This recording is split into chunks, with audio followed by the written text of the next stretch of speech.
Olá, gente, como estão? Tudo bem?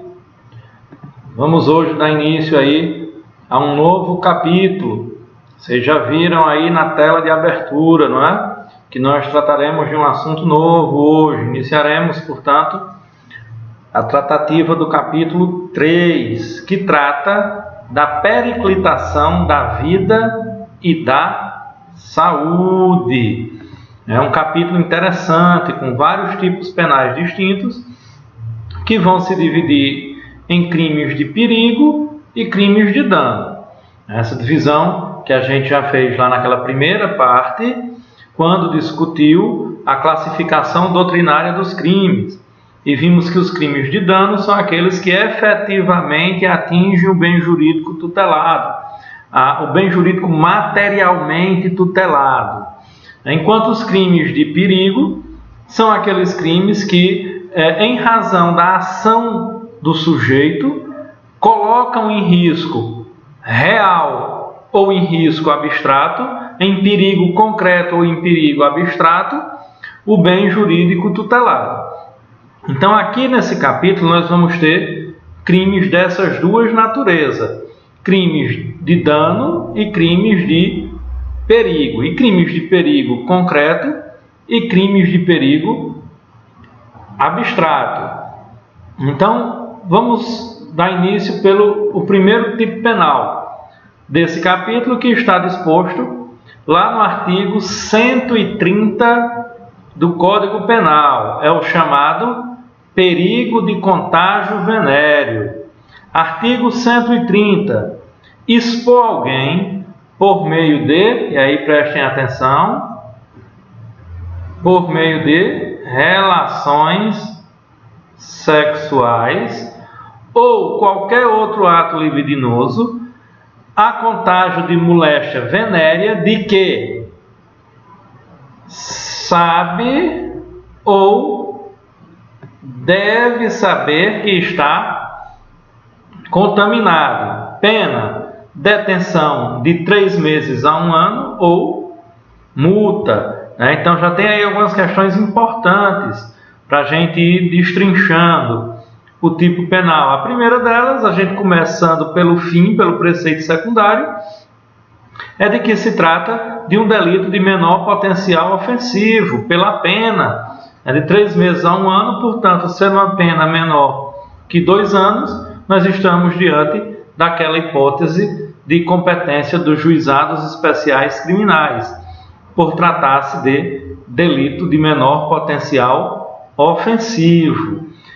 Quando nós voltamos lá para o preceito primário, para a descrição da conduta, nós vamos ver que estamos diante de um tipo penal de conduta vinculada, porque o legislador diz como é que esse contágio venéreo tem que se dar: por meio de relações sexuais, não por outro meio, não por outra forma. Se houver um contágio, mas o contágio não tiver ocorrido por meio de relações sexuais ou ato libidinoso, nós não estaremos diante do tipo, poderemos estar diante de outro crime. Significa que o fato é atípico, significa que o fato não se enquadra nesse tipo penal. E temos aí também uma condição sine qua non, Essa transmissão deve ser de moléstia venérea que o agente sabia que tinha, ou pelo menos que ele deveria saber portador dessa moléstia. Então, são condições que nós já de cara podemos elencar no tipo penal. E aí tem umas questões que nós precisamos discutir também. A primeira delas se dá pelo fato de que, quando o legislador coloca qualquer ato sexual, ele está falando, evidentemente, da cópula vagínica, da cópula anal, do sexo oral, de qualquer forma de relação sexual. Não necessariamente a relação sexual per natura, como diriam os romanos, que é a relação sexual feita pela natureza, que é a penetração do pênis na vagina. Qualquer relação sexual anal, a relação sexual oral, também são suficientes para a configuração do tipo. Mas como é que o tipo efetivamente se configura? Com a transmissão da moléstia venérea. E o que é a moléstia venérea?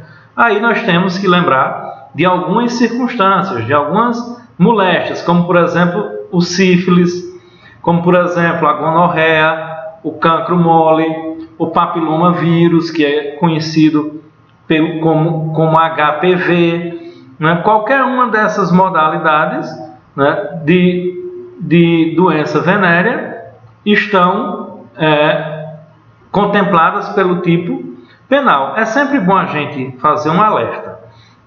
O alerta de que lá atrás, na década de 20 do século passado, um decreto-lei definiu o que era moléstia venérea, né, que colocava lá a sífilis, a gonorreia, o cancro mole, né, que também se chamava de cancro venéreo. Mas é bom dizer que essa enumeração lá do decreto 16.300 de 1923, ela não é taxativa, né, já que outras doenças venéreas podem ocorrer. E quem vai dizer se trata-se ou não de uma doença venérea é o laudo médico. É a medicina, é a ciência médica que vai definir se trata de uma doença venérea ou não. Então é importante a gente ter essa circunstância. Aí alguém pode estar perguntando, mas eu acredito que alguém está pensando aí, e a AIDS? E o HIV? O HIV é uma doença venérea? Sim, mas ele não é transmitido, o HIV não é transmitido exclusivamente pela prática sexual. O HIV pode ser transmitido de outras maneiras, como por exemplo transfusão de sangue. Então não necessariamente nós vamos estar diante do tipo penal quando nós estivermos diante do HIV, né? Porque nesse caso nós podemos inclusive ter uma outra tipificação, que nós vamos ver mais na frente, delito anterior de moléstia grave, que está lá no artigo 121. E dependendo da circunstância, havendo morte, etc., nós lembramos que a doutrina discute muito sobre o crime de lesão corporal gravíssima ou até o crime de homicídio, né? No caso de transmissão dolosa do vírus na imunodeficiência humana adquirida, que nós chamamos de AIDS, né? Importante lembrar que esse tipo penal ele não ocorre mediante violência ou grave ameaça. Veja, não há nenhuma determinação de que o crime deve ser, o modus operandi do agente deve ser com violência, grave ameaça ou fraude. O que significa que, em regra, esse tipo penal ocorre com uma relação sexual consentida. Né? Não é mediante violência ou grave ameaça. Agora, pode ocorrer também. É possível que a transmissão da moléstia venérea se dê em um crime de estupro, né? Uma relação forçada. Se isso ocorrer, se nós estivermos diante dessa hipótese de uma violência sexual, aí nós não estaremos mais diante desse tipo. Nós estaremos diante do estupro, né? Do estupro com a causa, né, de aumento de pena que é prevista lá no artigo 234, né, que é justamente quando o legislador previu que se do estupro restar a transmissão de uma doença venérea, a pena deveria ser aumentada, né? Isso aí foi trazido lá em 2009 pela Lei 12.015.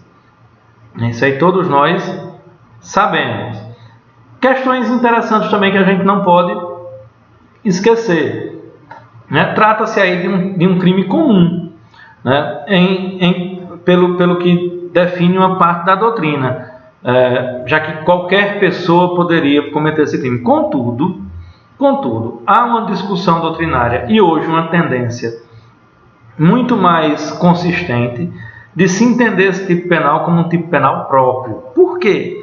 Porque só a pessoa que está acometida pela doença venérea pode cometer o crime. Percebe? Então, aquilo que uma parte da doutrina anteriormente chamava de crime comum, mas qualquer pessoa pode pegar a doença venérea e transmitir. Mas nem todas as pessoas têm doença venérea. Então só é passivo de cometer o crime o indivíduo que tem a condição especial de ser portador da doença venérea. Então isso torna o crime, ou seja, quando o crime só pode ser praticado por alguém com uma condição especial própria, nós estaremos diante de um crime próprio e não de um crime comum. Conquanto, no que se refere ao sujeito passivo, qualquer pessoa pode ser sujeito passivo do crime, seja homem ou seja mulher, seja em qualquer tipo de relação, qualquer pessoa pode ser sujeito passivo do crime, né? E, claro, evidentemente, estamos diante de uma figura típica que exige, né, a presença do dolo, né? Quando a gente deve saber da doença, né? Se ele sabe que é portador da doença, ou se ele deveria saber. Qual é a diferença entre saber e deveria saber? Eu sei que eu sou portador de uma doença venérea quando eu tenho o laudo médico, quando eu passei por um tratamento, por um diagnóstico e sei que eu tenho aquela doença. Mas é possível que eu não tenha feito nenhum tratamento, não tenha feito nenhum diagnóstico, nenhum exame, mas as condições de manifestação orgânica do corpo me mostram que a situação nas partes púdicas não são as melhores, de que há algo errado, de que há ferimentos, de que há vermelhidões, de que há líquidos incomuns que estão sendo expelidos. Então, quando uma pessoa está diante dessa situação, ela deveria saber que está com uma doença venérea. Então aqui quando diz, de que sabe ou deve saber, né? Então o dolo, né, indica que o elemento subjetivo do tipo indica que o agente, tanto sabendo como ele deveria saber, ele comete o delito. Aí a culpa, em sentido amplo, vai estar configurada, né? Porque nós teremos tanto o dolo direto quando ele sabia, como o dolo indireto quando ele deveria saber, né? Então aí eu estou diante daquela hipótese que nós conhecemos, que nós chamamos de dolo eventual. Eu deveria saber e assumir o risco, porque eu devia saber, eu assumi o risco de transmitir a moléstia, eu assumi o risco de transmitir a doença. Percebe? Mas nós temos ainda uma forma qualificada, né? Que é o parágrafo 1º do tipo. Se a intenção do agente é transmitir a moléstia, pena, reclusão de 1 a 4 anos e multa. Repare como essa circunstância é interessante. O indivíduo pode ter uma relação sexual com outra pessoa, ele está acometido da moléstia, sabe que está, ou então há manifestações orgânicas do corpo dele que fazem com que ele deveria saber, mas ele tem uma relação sexual ali sem querer, ele transmitir. A intenção dele, o dolo dele não é transmitir a moléstia. Agora, se ele tem a relação sexual com o intuito deliberado de transmitir a doença, aí nós vamos estar diante da figura típica do parágrafo 1º, ou seja, da forma qualificada do crime, né? Que é a intenção deliberada de transmitir a moléstia, com pena de reclusão de 1 a 4 anos, né? É importante prestar atenção a isso. E quando nós falamos da ação penal, nós estamos aí diante daquilo que nós chamamos de ação penal pública condicionada à representação da vítima. Não é isso? Percebam, diz o parágrafo 2º, somente se procede mediante representação. Então o agente precisa representar para que a ação penal seja iniciada. Só para a gente concluir esse tipo, é importante lembrar que não necessariamente o indivíduo que sabe que tem uma moléstia venérea, uma doença venérea e tem relação sexual, não necessariamente ele está cometendo crime. O fato pode ser atípico, né? Porque ele pode usar o preservativo, por exemplo. Ele ou ela, o preservativo masculino ou o preservativo feminino. Então, não necessariamente o sujeito que tem uma relação sexual sabendo que é portador de doença venérea, não necessariamente ele cometeu crime. Se ele tiver tomado os cuidados para não transmitir a doença, o fato é atípico, né? A doutrina compreende que, embora difícil de se configurar na prática, mas juridicamente é possível a tentativa, né? Quando, por exemplo, o indivíduo inicia os atos sexuais, pré-sexuais, né? Mas não há penetração ou algum outro ato libidinoso capaz de transmitir a doença venérea, né? Então, nesse caso aí, o crime seria capitulado na sua modalidade tentada. Percebem? E aí, logo em seguida, nós temos um outro tipo penal que exige uma distinção do primeiro, que é o perigo de contágio de moléstia grave. Veja, lá era contágio de moléstia venérea. Aqui é perigo de contágio de moléstia grave. Artigo 131. Praticar com o fim de transmitir a outrem moléstia grave de que está contaminado, ato capaz de produzir o contágio. Reclusão de 1 a 4 anos e multa. Praticar, ó fim, com... Deixa eu ligar aqui a canetinha. Praticar com o quê? Com o fim. O fim de transmitir. O que é que nós temos aí? Nós temos um dolo específico. Não, o dolo não é só de praticar. O dolo é de praticar com o fim de transmitir, né? A outrem moléstia grave de que está contaminado, ato capaz de produzir o contágio. Pena, reclusão de 1 a 4 anos, né? E aí, veja, aí não é mais um crime de forma vinculada, né? Aí nós estamos diante de um crime de ação livre. Lá no delito anterior, lembram? Precisava ser por relação sexual. Aqui é praticar com o fim de transmitir a outra em moléstia grave de que está contaminado, ato capaz de produzir contágio. Que ato?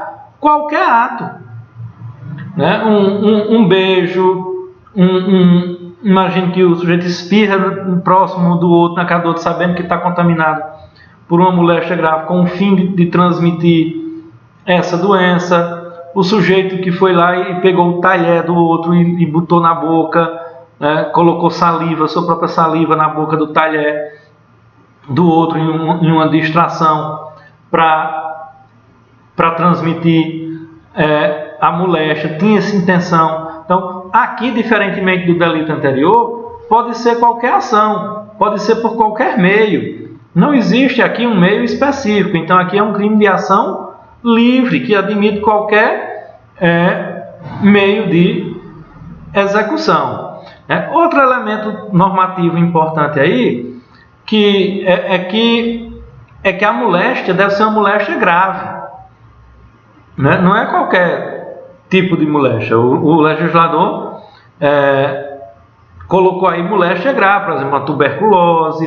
Agora, no atual contexto que nós estamos, o Covid-19 ou uma gripe suína, né?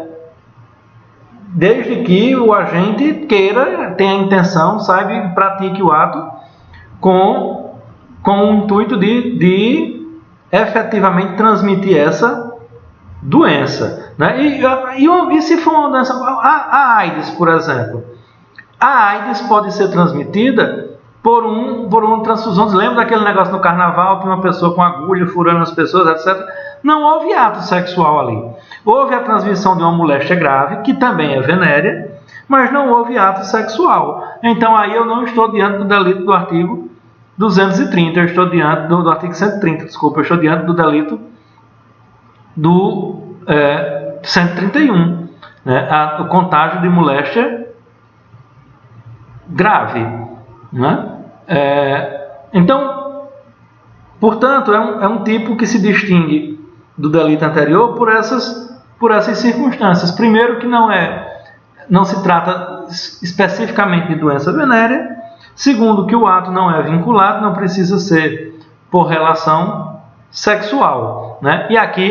E o terceiro ponto é que aqui o legislador deixou claro que a moléstia tem que ser grave, né? E aí, com relação aos sujeitos, tem aquela mesma discussão, havendo hoje uma tendência para se classificar o tipo como um crime próprio, porque só a pessoa que está acometida pela moléstia grave pode praticar o delito. Existe uma condição específica, exige-se uma condição especial do sujeito ativo e, portanto, isso transforma o tipo em um crime próprio. Já o sujeito passivo pode ser qualquer pessoa, né? Qualquer pessoa pode ser vítima desse crime, né? Na conclusão dessa parte, né, nós podemos dizer que estamos diante de um crime formal, né? Não exige o resultado, exige que o agente pratique a conduta, né? Se o agente pratica o ato, né, para transmitir, que é capaz de transmitir a doença venérea, de produzir o resultado do contágio, independentemente dessa transmissão do contágio se efetivar ou não, o crime estará consumado. Trata-se de um crime formal de perigo concreto, né, já que o perigo tem que ter sido efetivamente real, né? E, assim como no delito anterior, a tentativa também é possível, né, porque o ato pode ser interrompido. É um crime plurissubsistente e, portanto, no fracionamento dos atos para a consumação da conduta, o agente pode ser interrompido, né? Então aí nós temos uma classificação genérica do tipo, né? E que é um tipo penal doloso, claro, também, importante colocar essa circunstância. E uma outra diferença fundamental: trata-se de um tipo cuja ação penal é pública incondicionada. Lembrem que no tipo anterior a ação penal era pública condicionada à representação da vítima. Aqui nós estaremos, diferentemente, diante de uma ação penal de natureza pública incondicionada, beleza? Deixa eu apagar aqui para a gente seguir em frente. Vamos lá. Nós temos ainda um outro tipo penal, chamado de perigo para a vida ou a saúde de outrem, que está lá no artigo 132 do Código Penal. Expor a vida ou a saúde de outrem a perigo direto e iminente. Vamos lá. Vou marcar a canetinha. Perigo direto. Não pode ser, portanto, perigo abstrato. E iminente. Não pode ser também perigo, risco futuro. O perigo tem que ser direto e atual, iminente, real. Pena de detenção de 3 meses a 1 ano, se o fato não constitui crime mais grave. Eu estou aqui diante da perspectiva de um delito subsidiário. Lembram dessa classificação? Se a conduta do agente que colocou em perigo a vida ou a saúde de outrem constitui em si, na conduta em si, um crime mais grave, esse crime irá absolver o primeiro, o princípio da consunção. né? E aí nós estaremos diante justamente dessa possibilidade da subsidiariedade, né? Esse tipo é um tipo interessante, né? Justamente por essa questão dele da subsidiariedade, né? Ele se torna um crime interessante, que também é um crime de ação livre, né? Não se especifica como o sujeito vai fazer isso. Mas deixa eu fazer uma pergunta aqui. Quem aqui já conheceu alguém? Quem aqui já conheceu algum sujeito que deixa eu apagar aqui para não ficar com os traços vermelhos sobre mim.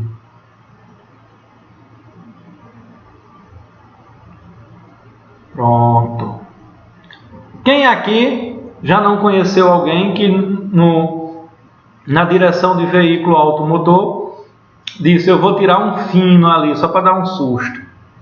Pois bem, quando o sujeito, livre e conscientemente, resolve usar a direção do veículo automotor para tirar um fino em uma pessoa com o intuito de dar um susto, aquela conduta dela colocou de maneira concreta e iminente em risco a vida ou a saúde da outra pessoa.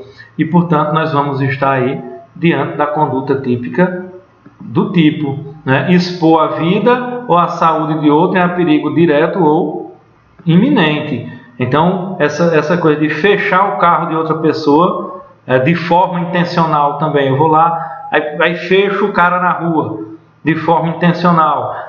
Tirar um fino, né, do sujeito, né, com o intuito de fazer uma gracinha ou coisa desse tipo. Então aí nós estamos diante justamente da conduta típica especificada nessa conduta. Outro exemplo, o doador de sangue, por exemplo, né? O doador de sangue que não faz os exames, né, antes de efetuar a doação para a transfusão, aí também está colocando em risco a vida ou a saúde das pessoas. Uma outra modalidade de cometimento desse crime, na sua forma omissiva, quando não são fornecidos os EPIs aos funcionários, os equipamentos de segurança do trabalho, né? Se efetivamente do não fornecimento do equipamento houver um perigo real e iminente, concreto e iminente, nós estaremos diante do delito do artigo 132 do Código Penal, né? Que é expor a perigo a vida ou a saúde de outrem, né? Então preste atenção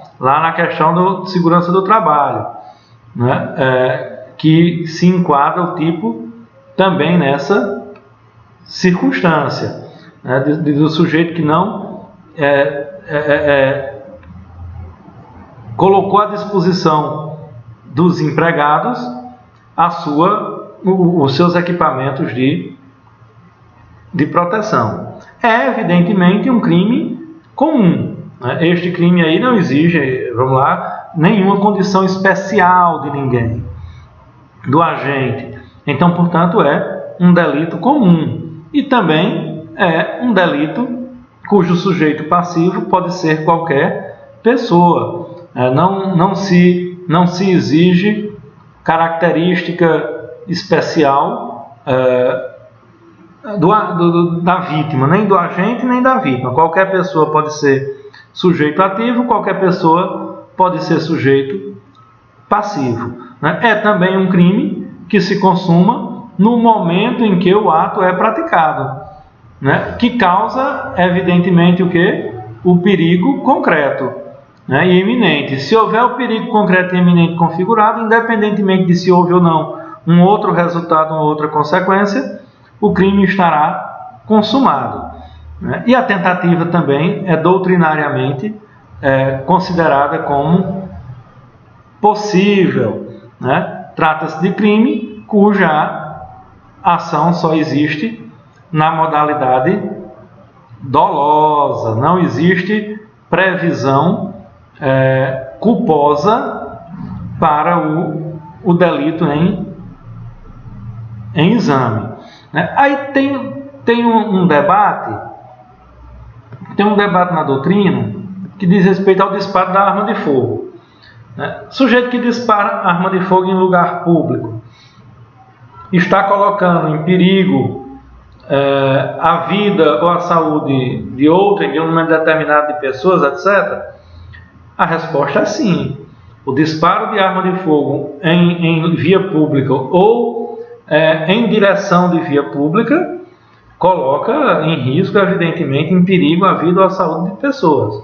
Contudo, isso está tipificado lá no Estatuto do Desarmamento. Né? O Estatuto do Desarmamento, que a gente lembra que é a Lei 10.826 de 2003, todo mundo lembra do famoso plebiscito, tal, etc., muito mal compreendido, as pessoas compreendem de maneira equivocada qual foi a natureza do plebiscito, né? Mas aí nós vamos ter no artigo 15, né, do Estatuto do Desarmamento, justamente essa previsão do disparo de arma de fogo, né, que é o que vai caracterizar efetivamente o crime. Né? Pelo princípio da especialidade, né, o sujeito vai responder efetivamente pelo delito do artigo 15, cuja pena, inclusive, é bastante maior. A pena é muito maior do que a pena do delito do artigo 132 do Código Penal. Né? Agora, perceba, se o disparo foi efetuado, por exemplo, numa floresta ou em qualquer outro lugar ermo, desabitado, né? Aí a conduta não vai efetivamente se amoldar, né? Não vai se configurar nessa hipótese do Estatuto do Desarmamento. Poderá, se a intenção do agente, mesmo na floresta, mesmo no lugar ermo, era dar um tiro para fazer só um susto, vou dar um tiro para dar um fim, para fazer um susto, não quero acertar, dá um tiro grosseiro mesmo, para cima, só para dar um medo, mas era com uma pessoa específica, mesmo que não seja em via pública, aí se enquadra o delito do artigo 232 do Código Penal. Né? Então, portanto, um crime simples, né? De ação livre, né? E também doloso. Né? Agora, ele não se encerra aí. Né? Nós temos a causa de aumento de pena. A pena é aumentada de 1/6, aí vamos para o parágrafo único. A pena é aumentada de 1/6 a 1/3 se a exposição da vida ou da saúde de outrem a perigo decorre de transporte de pessoas para a prestação de serviço em estabelecimentos de qualquer natureza, em desacordo com as normas legais. Né? Nós temos aí, gente, uma novácios legis, né? Percebam aqui que foi inserido no Código em 1998, né? Porque havia muitos acidentes, principalmente no transporte de boias frias, né? No trabalho do campo, do corte da cana, da colheita do algodão, da soja, etc. E aí o legislador resolveu colocar, se o sujeito que está dirigindo o transporte lá dirige em desacordo com as normas legais de trânsito, e isso coloca em risco a vida, a integridade das pessoas que estão ali, ele comete o delito do artigo 132 com a causa de pena de 1/6 a 1/3. Né? Então nós temos aí essa novidade no nosso Código Penal, né? A novidade que trouxe essa última causa de aumento de pena para o delito do artigo 132. E aí, para a gente concluir por hoje, vamos falar do abandono de incapazes.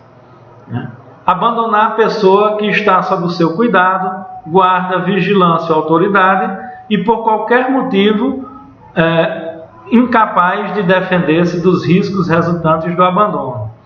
Pena, detenção de 6 meses a 3 anos.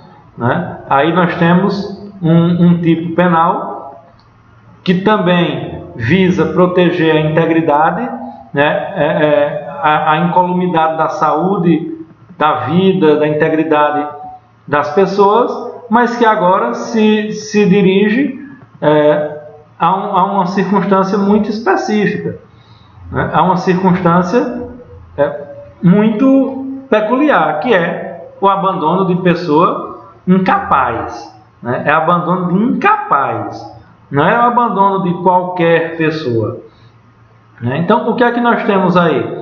Nós temos aí um tipo que vai se configurar quando a pessoa que tem, aí é outra questão importante, que se tem de observar no tipo. Vamos lá, eu vou até grifar aqui, canetinha de novo, né? Que está o quê? Sob seu cuidado. Guarda, vigilância ou autoridade. Veja, não é qualquer pessoa que tem que ser abandonada, né? É a pessoa que está sob essas circunstâncias, né? Então, isso deve estar configurado, que o agente que abandonou é um agente que tinha cuidado, o dever de cuidado, de guarda, de vigilância ou de autoridade, né? E aí, importante dizer que esse abandono, ele pode ser temporário ou definitivo. Não, abandonar não significa ir embora de vez, não, né? O abandono aí deve ser um abandono que seja capaz de, no lapso de tempo do abandono, colocar em perigo a vida ou a saúde da pessoa incapaz, né? Não é preciso que o sujeito abandone definitivamente, né? Basta que ele deixe a vítima, mesmo que temporariamente, em situação de risco concreto, né? Por exemplo, abandonar a criança que estava sob sua guarda, né? A babá deixa a criança sozinha no prédio e vai namorar, em casa vai namorar, no apartamento desce vai namorar no playground.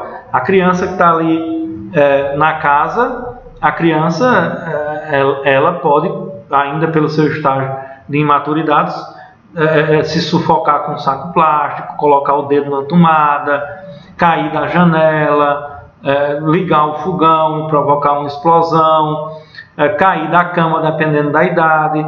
Então aí você tem uma série de circunstâncias em que esse abandono de uma pessoa que ainda é incapaz colocou em risco a sua integridade e a sua vida. Ah, mas foi só 15 minutinhos.